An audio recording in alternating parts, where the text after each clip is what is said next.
1500 साल पहले Leonardo da Vinci ने एक ऐसी पेंटिंग बनाई थी जिसमें सैकड़ों राज छुपे हुए हैं। एक ऐसा चेहरा जिसने सदियों से लोगों को हैरान और परेशान किए हुए हैं। करने वाले हैं मोनालिसा, जिसमें हम बात करने वाले हैं मोनालिसा।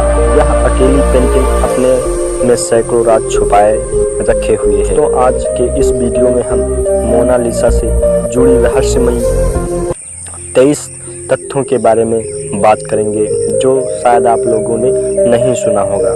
तो दोस्तों वीडियो को लास्ट तक जरूर देखें।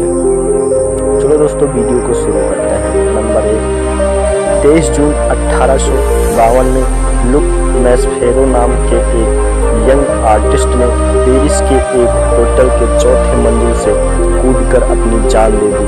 वह मोनालिसा के रहस्यमयी मुस्कान के लिए पागल था। उसने एक सुसाइड नोट भी छोड़ा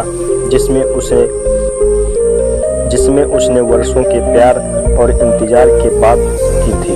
फैक्ट नंबर 2, मोनालिसा के बारे में जो सबसे रहस्यमयी बात है, जो कलाकारों और विचारकों को सबसे ज़्यादा सोचने पर मजबूर करती है, वह मोनालिसा की मुस्कान है, जो अलग अलग एंगल से देखने पर अलग अलग दिखाई देती है, मतलब बदलती रहती है। पहली बार इस पेंटिंग को देखने पर यह मुस्कुराते हुए दिखती है, फिर फीकी पड़ जाती है और अंत में गायब हो जाती है।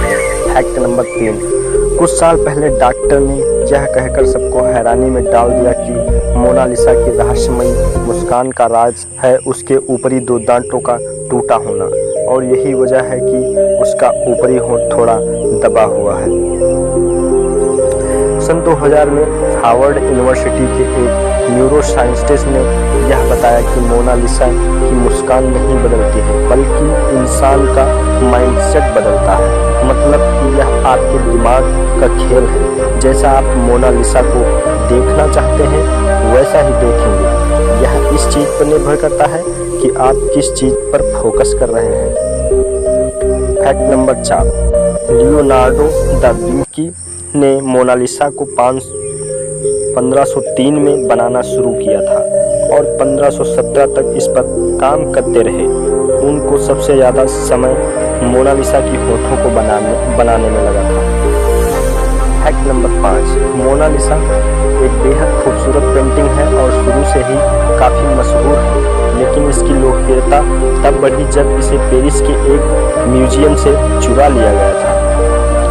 फैक्ट नंबर 6, दुनिया के सबसे मशहूर पेंटिंग को दुनिया के सबसे बड़े म्यूजियम से चुरा लेना एक बड़ी हैरान कर देने वाली घटना थी। लेकिन इससे भी हैरान कर देने वाली बात यह थी कि इसके चोरी के इल्ज़ाम में जिस व्यक्ति को शक के घेरे में रखा गया था वह थे एक महान पेंटर पाब्लो पिकासो। बाद में काफ़ी पूछताछ के बाद उन पर से यह इल्ज़ाम हटा दिया गया।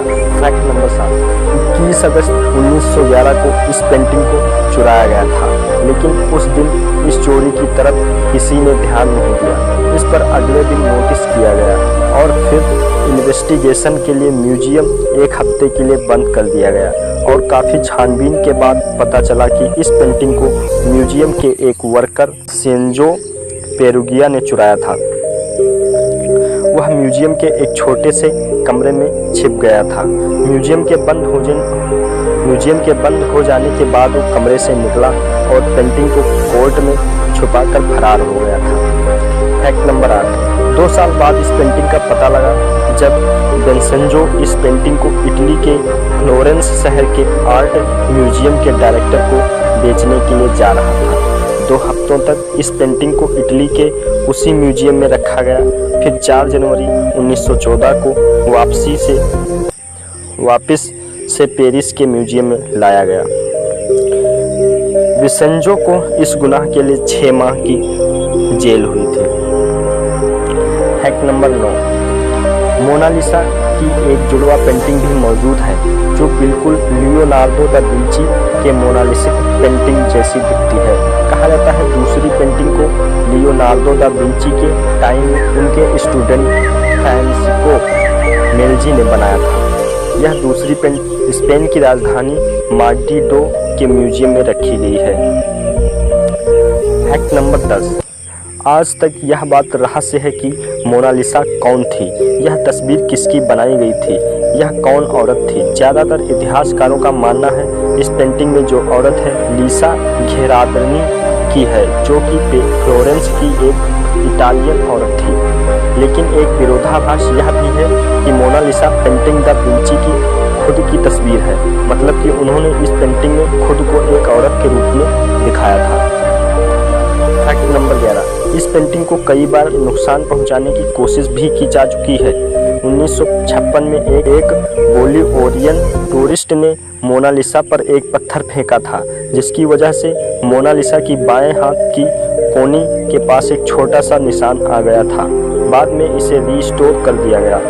इसके बाद इसकी सुरक्षा को देखते हुए इस पेंटिंग को एक बुलेट प्रूफ गिलास में अंदर रखा गया है। फैक्ट नंबर 12, दा विंची एक अच्छे राइटर भी थे, लेकिन हैरान कर देने वाली बात यह थी उन्होंने इस पेंटिंग के बारे में कहीं भी कुछ नहीं लिखा। फैक्ट नंबर 13, द्वितीय विश्व युद्ध के दौरान मोनालिसा पेंटिंग को 6 बार इसकी जगह से हटाया गया ताकि यह बेशकीमती पेंटिंग जर्मन नाजियों के हाथ न चली जाए।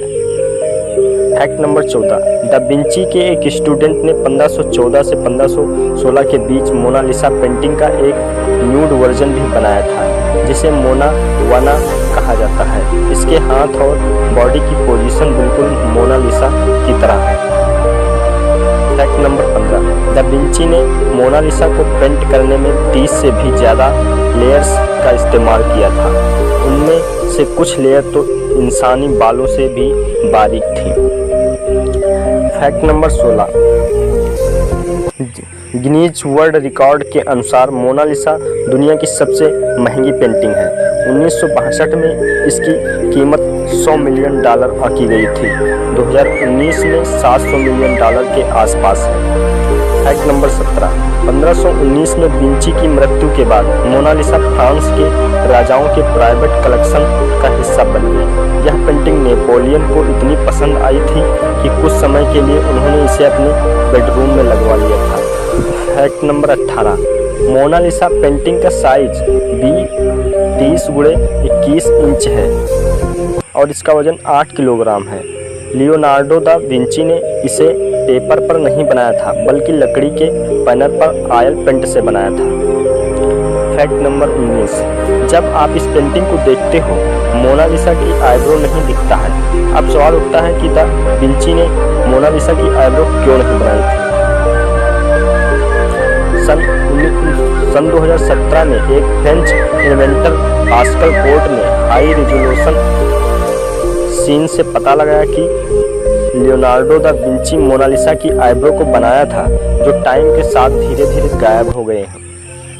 फैक्ट नंबर 20, 2003 में अमेरिकन ऑथर डॉन ब्राउन का एक नोवेल आया था, द विंची कोड। शायद आप में से कुछ लोगों ने इसे पढ़ा हो। इस नोवेल पर आधारित बनी फिल्म विंची कोड जरूर देखी होगी। इस फिल्म में दिखाया गया है मोनालिसा की पेंटिंग में सीक्रेट कोड्स छुपे हुए हैं। अपने नोवेल का पब्लिसिटी करते हुए डॉन ब्राउन ने दावा किया था कि वह मानते हैं कि पूरी किताब फिक्शन पर आधारित है, लेकिन बुक में जो इन्फॉर्मेशन दी गई है वह सत्य पर आधारित है, जिसके लिए उन्होंने काफ़ी रिसर्च की है। इस किताब और फिल्म का ईसाइयों ने जमकर विरोध किया था, क्योंकि उनका मानना था यह एक हिस्टोरिकल इनकरेक्ट है। फैक्ट नंबर 21, बहुत लोगों का मानना है लियोनार्डो दा विंची के मरने के बाद उनकी पेंटिंग मोनालिसा को दोनों तरफ से थोड़ा थोड़ा काट दिया गया है, क्योंकि मोनालिसा की जो शुरुआती रिप्लिका है जो विंची के समय के ही पेंटर ने बनाई थी, उनमें दोनों तरफ पिलर दिखाई देते हैं। फैक्ट नंबर 22, क्या आपने कभी सोचा इटली की सबसे मशहूर पेंटिंग मोनालिसा इटली में क्यों नहीं है? यह पेंटिंग फ्रांस कैसे चली गई? 1516 में डेवनिकी फ्रांस के राजा किंग फ्रांसिस फर्स्ट के कहने पर फ्रांस आ गए थे और मोनालिसा को भी अपने साथ ले गए और वहीं पर अपनी पेंटिंग पर भी काम करते रहे। 1519 में लियोनार्डो दा विंची की फ्रांस में ही मृत्यु हो गई। उनकी मृत्यु के बाद मोनालिसा को उनके विद्यार्थी सलाई को सौंप दिया गया। यह कहा जाता है सलाई ने ही इस पेंटिंग को किंग फ्रांसिस को बेच दिया, जिसके बदले उन्हें 4000 सोने के सिक्के मिले। इसके बाद यह पेंटिंग फ्रांस के पैलेस ऑफ फॉन्टेनेब्लू में रखी गई। फिर किंग लुइस ने इसे प्लेस ऑफ वेरेसलिस में भेज दिया। फैक्ट नंबर 23, 1963 में फ्रांस की सरकार ने मोनालिसा को 2 महीने के लिए यूनाइटेड स्टेट भेज दिया। वहां की म्यूजियम में दिखाने के लिए 3 हफ्ते के लिए इसे नेशनल गैलरी ऑफ आर्ट में प्रदर्शित किया गया और 3 हफ्ते